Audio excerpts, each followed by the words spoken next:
Immigration, there are two issues, and they're distinct and different issues. Immigration کے معاملے میں دو بڑے مسئلے ہیں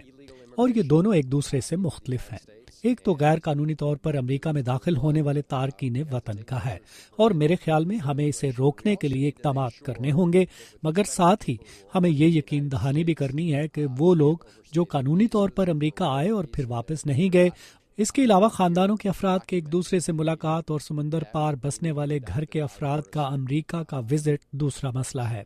میرا خیال ہے کہ ہم سیکیورٹی کی ضروریات کو مد نظر رکھتے ہوئے یہ ثابت کریں کہ ہم قانونی طور پر دوسرے ملکوں سے یہاں آنے والوں کو خوش آمدید کہتے ہیں۔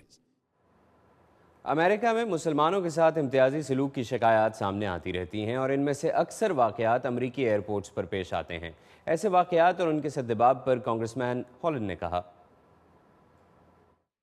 Well, the United States was founded on a very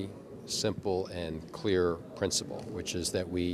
امریکہ ایک بہت سادہ نظریے کی بنیاد پر مارز وجود میں آیا تھا، اور وہ یہ تھا کہ ہر کسی کے ساتھ برابری کا سلوک برتا جائے، اور یہ کہ ہم کسی کے رنگ اور مذہب کی بنیاد پر اس سے امتیازی سلوک نہیں کریں گے۔